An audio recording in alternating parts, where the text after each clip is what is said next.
Today on Investigate TV Plus, Gold Star families endure the pain of losing their loved one in the line of duty. I'm Tisha Powell. And I'm Lee Zurich. But when they try to rebuild their lives, a federal law forces them to make a difficult choice. Plus, if their spouses were sitting where I am right now, what would they want for their family? we take the concerns to Capitol Hill and get answers from lawmakers pushing for change. We spend lots of money in sending our men and women to war and fighting wars. We need to make sure that we do the same whenever their families or they are in need. Then his life changed forever while fighting for our country in Afghanistan. You need tough if you're going to go through something like this. Sergeant First Class Ryan Davis lost limbs in that battle, but this hero didn't lose his resiliency. In-depth stories that inform and inspire. You're watching Investigate TV Plus.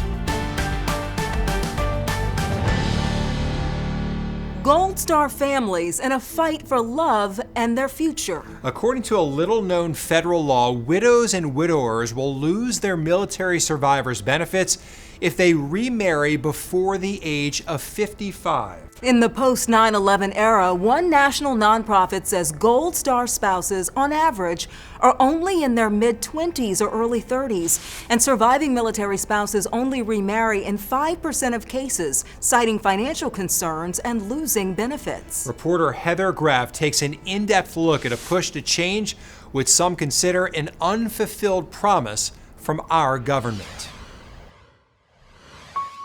They were coming back from a mission. He was riding an ATV. He hit a pressure plate improvised explosive device, and he was about 10 minutes out from the hospital in Ghazni. The doctors told us that he had opened up his eyes really big, and he said, "Wife, kids, I love."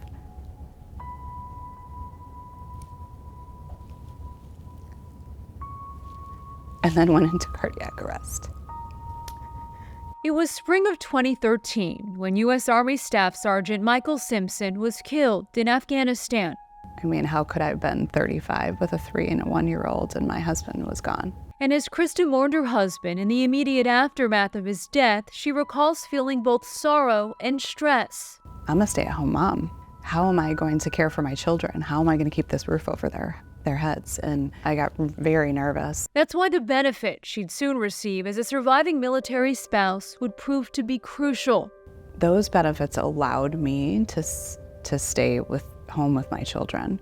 I didn't have to put them in daycare. I didn't have to go to work. I could allow our family to just take one step at a time. So Krista and her sons did exactly that for several years. So Mike and Gus were teammates. I didn't know him when they deployed. Until a friendship with Army Master Sergeant Gus Anderson became something more. I started to realize how well he cared for me and the boys. When did you know you wanted to marry him? He's invested in remembering and honoring Mike, and I thought to myself, who else could I possibly spend my life with? It was only then that Krista says the issue of surviving spouse benefits began to resurface. It was when I declared that Gus and I were going to get married that many people came to me and said, I don't know if you should do this. You're going to lose your benefits, everything. So the current law means that a surviving spouse who remarries before the age of 55 loses all of their benefits. They lose their money from the VA, DOD, health insurance, education benefits, access to VA home loans, right to be buried with their late spouse, all of it. Ashlyn Haycock-Lohman is the Deputy Director for Government and Legislative Affairs at the national military nonprofit known as TAPS, or the Tragedy Assistance Program for Survivors, and she feels it's past time for that age restriction to be lifted. They have to wait until they're 55. Which makes zero sense. It's very, very archaic. Based on numbers from the Department of Veterans Affairs, TAPS estimates there are about 65,000 surviving spouses under the age of 55 who currently receive benefits, and less than 5% of surviving spouses in that age range have remarried. It says that most surviving spouses are not in the financial situation to be able to give up those benefits. What ends up happening is surviving spouses choose not to legally remarry. And that's not just a theory. For Gold Star widow Elizabeth Davis, it is a difficult reality. This shouldn't be a financial choice. It should just be a matter of honoring a legacy for a life lost and duty to country. Her husband, U.S. Marine First Lieutenant Matthew Davis, was killed in 2014, leaving behind Elizabeth and their 6-year-old daughter. You learn to work through it, but it doesn't ever really go away. A loss that lingers, even as she eventually let love back into her life. I met my fiance through another military widow. Elizabeth and Marine Master Sergeant John Lewis have now been engaged for years. They're also living together. Hey, what's that picture? Have a son together and are raising him alongside Elizabeth and Matthew's now 15-year-old. Both heads. But Elizabeth and John have decided not to get married. A thumbs up, SEAL team. At least not yet, because if they did, her surviving spouse benefits would be terminated. It feels like a punishment for being happy. You'll wait till you're 55. Correct. It's a long way to go. It is. I'm not even 40. And that decades-long wait is why the team at TAPS has been calling attention to this issue among lawmakers on Capitol Hill. People are always shocked when I explain this penalty to them. Ashlyn also explains to them her research, saying the policy dates back to the Vietnam era, and updating it would likely cost about $2 billion over 10 years. In the grand scheme of things, $2 billion, which sounds like a lot of money, is actually not that much in the federal budget. In April, Democratic Senator Raphael Warnock and Republican Senator Jerry Moran co-introduced bipartisan legislation they're calling the Love Lives On Act. It would allow spouses of deceased service members to retain survivor benefits if they remarry, no matter their age. We deserve to see this change. The military as a whole deserves to be supported. As for Krista. So we had on the altar, we had a picture of Mike with a candle and the flag behind it. In the end, she and Gus chose to go through with I Do. There was a lot of financial consequences to our marriage. Losing her survivor benefits, but adding to her family. We're a living family of 4, but really a family of 5. It's interesting being in the cemetery and watching your husband also grieve over your late husband. And hoping to send a message that love really does live on. I live this life, and I am determined to show my children what a beautiful life it can be, because that's what Mike died for. What would that mean to you to see the law changed? It would be the action behind their words that we will never forget, and we will always be here for you. We will always take care of you. We also reached out to the Department of Veterans Affairs. They referred us to a lengthy statement they gave to the Senate's Committee on Veterans Affairs, where they suggested a few tweaks to the Love Lives On Act language. They also wrote that the VA supports removing the remarriage restriction requirements for surviving spouses. The VA did note that support is subject to the availability of appropriations. In other words, they need funding. And that's a concern that we took to lawmakers on Capitol Hill. We're talking about service members who paid the ultimate sacrifice.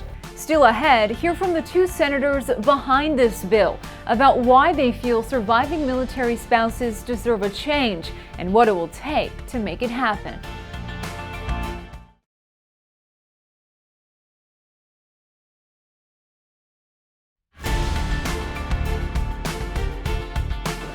Don't we want to make the law more just, more fair, and take care of those who served our nation? Where's the priority?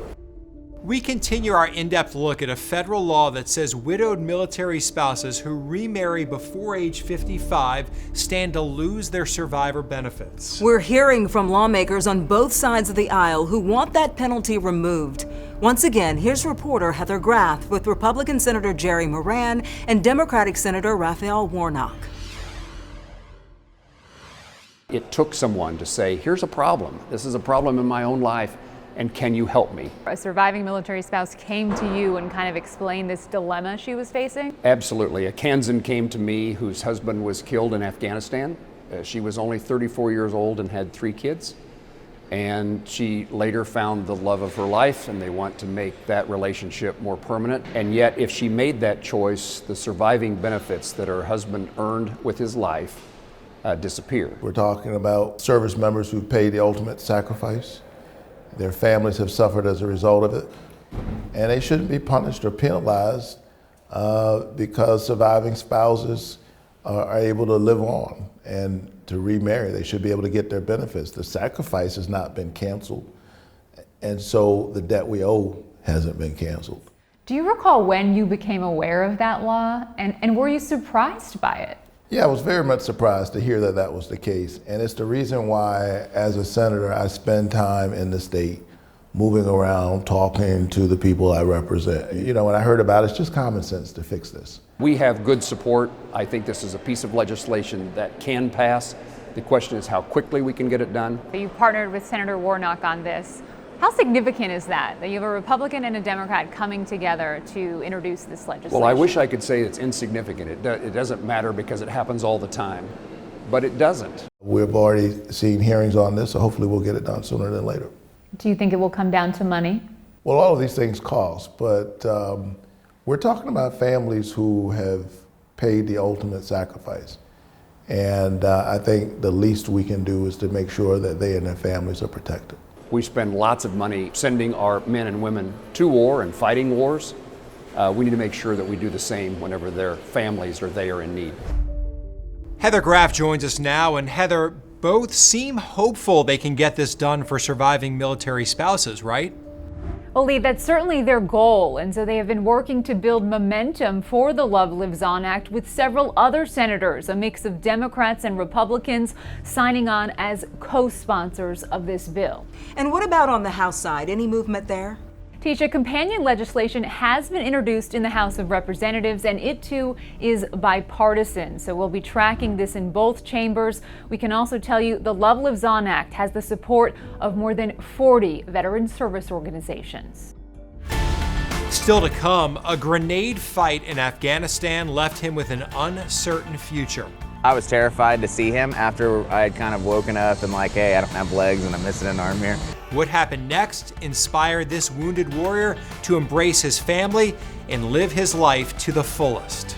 But first, does your favorite restaurant make the grade? Low sanitation scores can mean more than a bad meal. Before you order, we show you how to be your own investigator and find out what's not on the menu.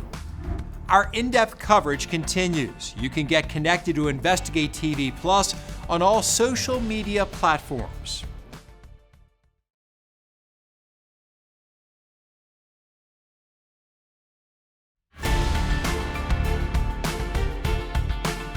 It's an important score that could mean the difference between a safe meal or questionable cuisine. In 2022, 2 studies by the CDC found that posting health department restaurant inspection scores and grades is linked to fewer foodborne outbreaks and could lead to safer restaurants. About 800 foodborne outbreaks are reported to the CDC every year, and most of these do happen at restaurants. In this Be Your Own Investigator, reporter Josie Sturman walks you through the steps to find restaurant inspection reports. Tired of cooking and want to order a little takeout, or maybe sit down and let somebody else do all the work? You should probably know a little something about what's going on in the kitchen before you order. In this Be Your Own Investigator, we're taking a look at how you can dig up inspection reports before you dig into that plate of food. The first thing to know here is that who handles the inspections depends on where you live. Sometimes it's the city health department, sometimes it's the county, and in some areas it might even be the State Department of Health. The best place to start is usually a simple Google search, like Cleveland Restaurant Inspections. Here we find this site and can see restaurants are inspected 1 to 4 times a year, and we can type in a specific place or just see the most recent inspections overall, or even look alphabetically at a list so we can see all the inspections right here and the results. Now, some states like Kansas, Louisiana, and Iowa have full state databases available online where you can search for inspection reports, so much you might not even feel hungry anymore. For example, in Iowa, you can look up restaurants, food processing plants, hotels, and motels across the entire state right on this site. You might have a specific place in mind to look up, or you might just want to see all of the reports in your city. You can see if there were any violations, what they were, and how the restaurant or hotel fixed the issue. In some states, restaurants even get letter grades depending on how well they did during their inspections. F's here mean the same thing as they did in high school, and it's not good. In some places, it's also possible to look at inspections done in grocery stores, school cafeterias, food trucks, or stadium concession stands. If you're having trouble finding what you're looking for, call your local health department and they should be able to help you. Keep in mind many reports are now available online, but some of them you might have to get downtown at an office in person, which might take a bit of time, but could be worth it to check out the history of the places you and your family spend a lot of time and money. I'm Josie Sturman with this Be Your Own Investigator. Sergeant First Class Ryan Davis nearly lost his life while serving his country in Afghanistan. I've always thought of this as a token that, our country asked me to carry, and I will gladly carry it. Up next, the inspiration for this wounded warrior to continue serving his country.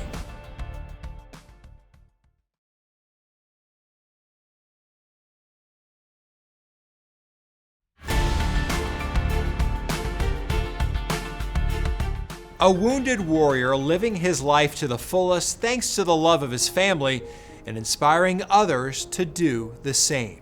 Sergeant First Class Ryan Davis served in the Army for 7 years before his life was changed forever in August of 2019 during an attack in Afghanistan. Ryan nearly lost his life, but despite the challenges he faced, he did not lose his resiliency. Reporter Sam Bowman is in Savannah to bring us Ryan's inspiring message. For Sergeant First Class Ryan Davis, this was the dream. I think I was born with a little bit of gratitude for my country and the men that had served coming before me. The lifestyle in general of a warrior has always been kind of a calling of mine. But when he first went to join the Army back in 2012, it seemed more like a nightmare to his wife, Asia. I was not on board. I said no. And I sent him a video of this little girl crying because her dad was gone. But after some reflection, The next day I went up to him, I was like, you need to join. You need to do it. And just like that, Ryan's military career began. Then when I got in, I started to really chase being the guy and being in the fight. Ryan became an Army Ranger, and 7 years later, he found himself deployed in Afghanistan, where his life would be changed forever. We were doing pretty routine things. One 1st Ranger Battalion night out there getting bad guys. Something kind of happened in the midst of a grenade fight, and I was left without both legs and an arm. Asia's fear come to life. It was rough. It wasn't a good phone call at all. It was literally just a shock. You don't expect that. A lot of times when he does leave, you expect more of a knock on the door than you do a phone call saying that you can't talk to your husband and you don't know if he's going to make it. So it wasn't anything that was enjoyable. It was hard. While Ryan fought for his life, rather than block out the memory of the incident, he found strength from it. I remember all of it. I think that's one reason it doesn't really haunt me. I thought it was really cool. Seeing my buddies do some really amazing things, seeing younger soldiers that I had the opportunity to kind of raise, really standing up to the plate and doing awesome stuff to make sure I could come home. Although he didn't fear the memory of that night, he did fear how his son, only 6 years old at the time, might react. I was terrified to see him after I had kind of woken up and hey, I don't have legs and I'm missing an arm here. And I was worried Knox was gonna come in and be like, oh my God, what is going on here? And he comes to the room, he's like, Dad, you don't have any legs. That's awesome! And me and Asia and Knox kind of laughed about it, and I think I was secretly crying, but it was like a joyful cry. So he kind of sparked the resiliency that our family really needed at the moment. A resilience sparked by his son, but held together by his wife. Where do you think you would be without her in your life? Well, now that's something scary to think about right there. That's something I might lock away. Without Asia, there would have been just so much tumultuous unknown that I'd had to work through by myself. She's been tough this whole time, and you need tough if you're going to go through something like this. There you go. So now 3 years later, life may look a little different than it did before. But Ryan and Asia weren't letting what happened define who they are. Life isn't easy as it is, being limbs and all, life isn't easy. So to see him succeed and to just be happy and to be outgoing and loving and still wanting to do things. I've always said, like, we're not going to stop living just because this happened, and he hasn't. And it may be hard to get down here in this wheelchair, but he still goes out. Yeah. We still go to dinner. We went to Turks and Caicos. We're going to still travel. We're going to still do Yeah, things. guys, I don't know how many limbs you got to lose to get rid of date night, but it's not not 3. gonna So happen. good luck. Good luck figuring out how to get out of date night. And perhaps their laughter, their clear zest for life itself, is proof enough that their joy isn't based in what happened to them, but rather it's something that they choose to find for themselves every single day. Great job, Adam. You know, I've watched that story now 3 times. Feel free to rewind it and watch it again, because every time it just puts a smile on my face. I think I felt every emotion watching that story, but mostly I'm inspired. You know, to just keep moving forward regardless of what happens to you. It doesn't matter. You just need to keep going. She said life is hard Life no is matter hard, what. yeah. All right, as he continues to recuperate, Ryan says he hopes to go back to the 75th Ranger Regiment and become a motivational soldier to inspire others. The Gary Sinise Foundation was also inspired by Ryan. The foundation built Ryan and his family an accessible, smart house just outside of Savannah. This is video of Ryan and his wife taking a tour of their new home while it was still under construction in May of 2023. Ryan says he looks forward to being more helpful around the house, including cleaning and cooking breakfast for his son. So far, the Gary Sinise Foundation has built more than 80 adapted smart homes across the country for severely wounded warriors. Well, that's it for Investigate TV Plus. I'm Tisha Powell. And I'm Lee Zurich. Thanks for watching.